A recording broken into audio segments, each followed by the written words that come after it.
My name is Zia Sheikh. I am 35 years old. I am chef de cuisine at Pawala Restaurant, and I make $75,000 a year. My main responsibilities as chef de cuisine is to oversee any type of kitchen operation, from menu development to dishwashing to working alongside the cooks to food, labor costs. Sitting down with Chef Floyd for about 10 to 15 minutes a day, we talk about what's coming down the line as far as menu. We are a very highly seasonal restaurant. We try to use the Union Square Green Market as much as possible, as well as local farms. If it's not in season, it's not on our menu. Union Square Green Market is where all the local farmers in the area come together in one area. We will go over to them, talk to them about what's in season, taste everything, pick items up, and then bring it to the restaurant to prep out. Sometimes things will come in earlier than season, some things will come in later than season. For instance, English peas came 3 weeks out of season, whereas corn again, popped out of nowhere. Right now we're waiting for heirloom tomatoes to come into season.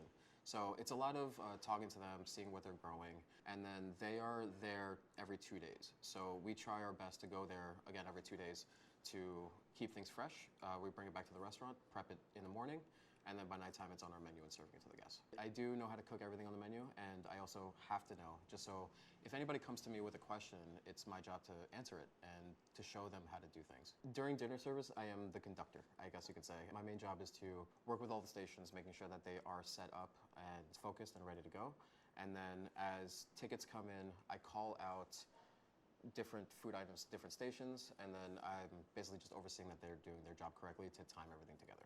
It's a constant learning job. When you come into it, you have to be ready to be humiliated. You're gonna be making a lot of mistakes.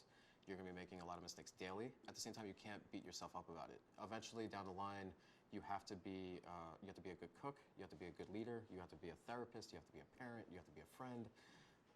Just all those things come together as a restaurant kitchen manager.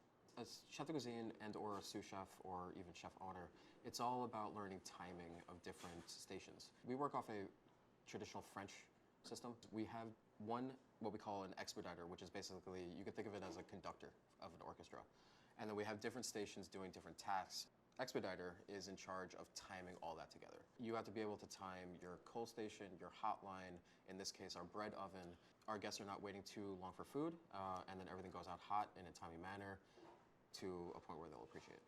Basic math comes into play. You have to look at cost of ingredients versus how much items cost per portion, and then breaking that down for the menu, factoring in the restaurant costs, and then serving it to the guests at a value that they'll appreciate.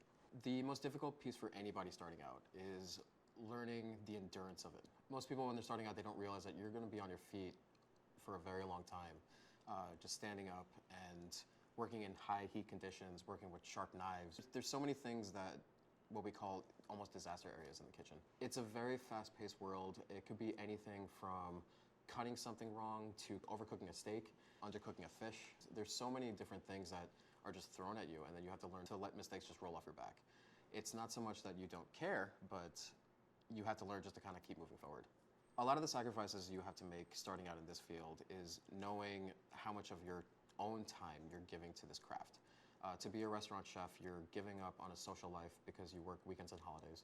You're giving up on family time, you're giving up on personal time, because eventually you'll be working 14 hours a day and it becomes almost natural. My family still doesn't understand how I work so much, but it's part of the job, it's what I do.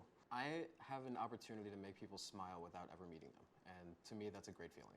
I am constantly feeding my own passion as far as food goes. I'm right in the middle of everything in terms of, again, just buying produce and prepping it and cooking it. The smells of everything in the kitchen just makes me happy on a daily basis. I did this just for the love of cooking, and it's what I wanted to do with the rest of my life. A lot of people actually nowadays do try to get into it for the money, and then they realize that it's a lot of hard work. It's a lot of repetition, it's a lot of long hours in the kitchen, it's learning the craft, and then eventually you'll get to wherever you need to be. So I make $75,000 a year. Every restaurant is budgeted differently. So as far as what I make and my job title, it really just depends on what restaurant you go to, what restaurant group you go to. It could matter if you're in a private restaurant versus a hotel. So there's a lot of different factors that go into what a chef de cuisine could make. There are CDCs that make less than me, there are CDCs that make more than me, but as far as what this restaurant is budgeted for, that's what I make here.